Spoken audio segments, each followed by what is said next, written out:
Town of Flint, Michigan. I spent most of my life here, and I have to tell you that we've always been in the top 10 when it came to crime, when it came to homicides. Usually we were closer into the top 5. Oftentimes we were number 1, the most dangerous city in the country.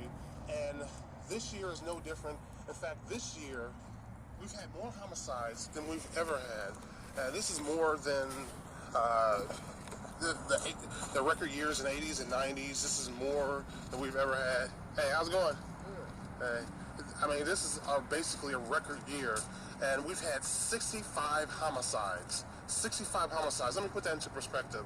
That's our homicide rate.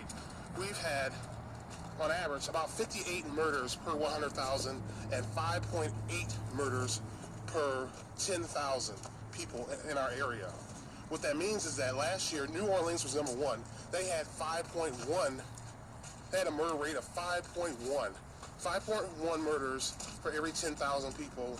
Our new homicide rate is going to beat that easily. In fact, it's going to be even higher than 5.8% because our population is decreasing.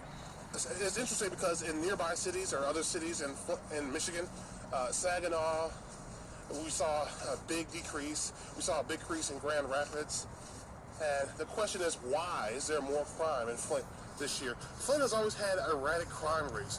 We've always had high crime rates, but some years we'll have like big booms and big drops. But some people argue that the problem is that the mayor cut jobs in the police department. He cut a lot of jobs this year in the police department. And we only saw like about 3 homicides before he did that. After that, we saw a big increase in homicides. Now, you could say that's a pretty interesting correlation and that the layoffs were actually caused the crimes, but I would argue that, first of all, the reason why we only had 3 homicides before he cut the jobs in March is because it was the beginning of the year. I mean, we rarely have a lot of murders during the winter anyway, in the beginning of the years anyway. So, I mean, we may have seen the same type of increase even if we did have all those cops on the street.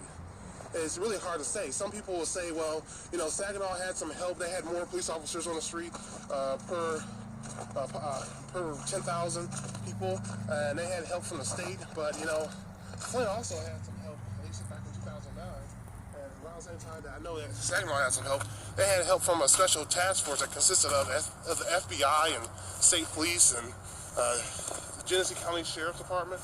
I mean, both have had special programs, but Flint seems to be having a much harder problem.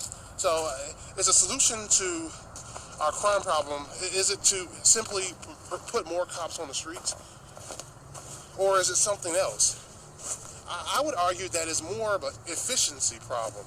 We need to utilize what we have more efficiently. The mayor is calling for an increase in taxes so that we can actually have more police officers on the street. And a lot of people agree that we need more police officers on the street. But, you know, this new tax increases, they're going to raise it to $6 million.